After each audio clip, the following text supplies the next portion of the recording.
મુખ્યમંત્રી ભૂપેન્દ્ર પટેલે અમદાવાદ ખાતે ઇન્ડિયા થિંક કાઉન્સિલ અને ગુજરાત યુનિવર્સિટી દ્વારા આયોજિત કલ્ચરલ ઇકોનોમી કોન્ક્લેવનો શુભારંભ કર્યો। મુખ્યમંત્રીએ કોન્ક્લેવમાં સંબોધન કરતા જણાવ્યું હતું કે એક મજબૂત અર્થતંત્ર અને સમૃદ્ધ સાંસ્કૃતિક વારસો વિકસિત ભારતના નિર્માણમાં મહત્વપૂર્ણ ભૂમિકા ભજવશે। હું માનું છું કે મજબૂત અર્થતંત્ર, સમૃદ્ધ સાંસ્કૃતિક વિરાસત વિકસિત ભારતનો આધાર સ્તંભ બનશે। ભારતની સંસ્કૃતિ વિવિધતાઓથી ભરેલી છે।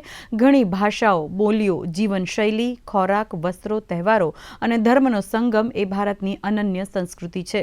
ગુજરાત યુનિવર્સિટીમાં આગામી 8 ડિસેમ્બરથી 10 ડિસેમ્બર સુધી આ કલ્ચર ઇકોનોમિક કોન્ક્લેવ યોજાશે, જેમાં દેશમાં ત્રીજી વખત કોન્ક્લેવ થવા જઈ રહ્યો છે, જે આ વર્ષે ગુજરાતમાં થઈ રહ્યો છે। विश्व के सर्वाधिक लोकप्रिय नेता और देश के यशस्वी प्रधानमंत्री श्री नरेंद्र भाई मोदी भारत की संस्कृति और अर्थव्यवस्था के पुनर्जागरण के संवाहक रहे हैं। उन्होंने संकल्प लिया है कि जब हम 2047 में भारत की आज़ादी का शताब्दी वर्ष का उत्सव मनाए तब तक भारत को एक विकसित देश बनाना है। एक मजबूत अर्थव्यवस्था और समृद्ध सांस्कृतिक विरासत विकसित भारत के निर्माण में महत्वपूर्ण भूमिका निभाएगा। मेरा मानना है कि स्ट्रांग इकोनॉमी, डाइवर्सिटी कल्चर ही विकसित भारत का आधार स्तंभ बनेगा। इकोनॉमी और कल्चर दोनों एक दूसरे से जुड़े हुए हैं। किसी भी देश, प्रदेश की संस्कृति का उसकी इकोनॉमी पर भी गहरा प्रभाव पड़ता है और इकोनॉमी भी उसकी संस्कृति को प्रभावित करती है, और इसीलिए कल्चर इकोनॉमी को समझना और देश की प्रगति और विकास के लिए बहुत ही महत्वपूर्ण हो जाता है।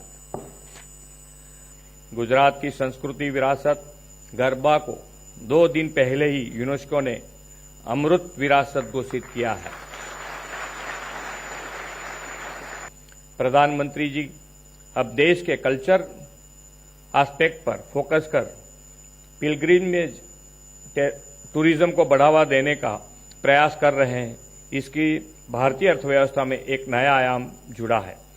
तानारीरी फेस्टिवल, उत्तरार्ध महोत्सव, डांग उत्सव की शुरुआत करने के उन्होंने आर्ट, लोकल कल्चर और इकोनॉमी को भी बढ़ावा दिया है। कल्चर और इकोनॉमी के ताने बाने को समझना थोड़ा कठिन लग सकता है, लेकिन यह कहना जरूरी है कि किसी भी देश की इकोनॉमी ही उसका इंजन है और उसका कल्चर हेडलाइट है, जो उसे आगे का रास्ता दिखाती है। देश की समृद्धि संस्कृति ही अर्थव्यवस्था के विकास में महत्वपूर्ण योगदान दे सकती है। हमने अपनी संस्कृति को, जड़ों को मजबूत कर अपने आर्थिक प्रगति पथ को आगे बढ़ाना है। इस कॉन्क्लेव में इस संबंध में विचार विमर्श होंगे। इसके लिए सभी आयोजकों को बधाई देता हूं।